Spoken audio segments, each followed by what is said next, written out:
પ્રદેશ અધ્યક્ષ અને કેન્દ્રીય મંત્રી સી.આર. પાટીલે રક્ષાબંધનની ઉજવણી કરી છે। સી.આર. પાટીલે પોતાના નિવાસ સ્થાને ઉજવણી કરી હતી, ત્યારે બહેન સુરેખાએ ભાઈ સી.આર. પાટીલને રાખડી બાંધી।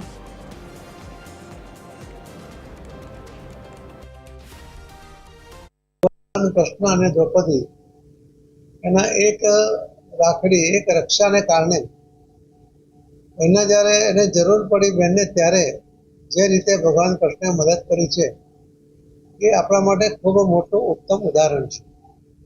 સામાન્ય જીવનની અંદર પણ બહેનોની રક્ષા કરવા માટે કેટલાય ભાઈઓએ પોતાની જીવનની પણ કુરબાની આપી દીધી છે। એવા પણ આપણા દેશમાં અનેક દાખલાઓ આપણને જોવા મળે છે। ભાઈ બહેનના આ પ્રેમને તોલે કશું જ નથી આવતું, એ પણ આપણે સૌ એનાથી વિદિત છીએ। આજે હું આપના માધ્યમથી સૌ સુરતવાસીઓને, સૌ ગુજરાતના ભાઈ બહેનોને, સૌ દેશવાસીઓને રક્ષાબંધનની ખૂબ ખૂબ શુભેચ્છા પાઠવું છું।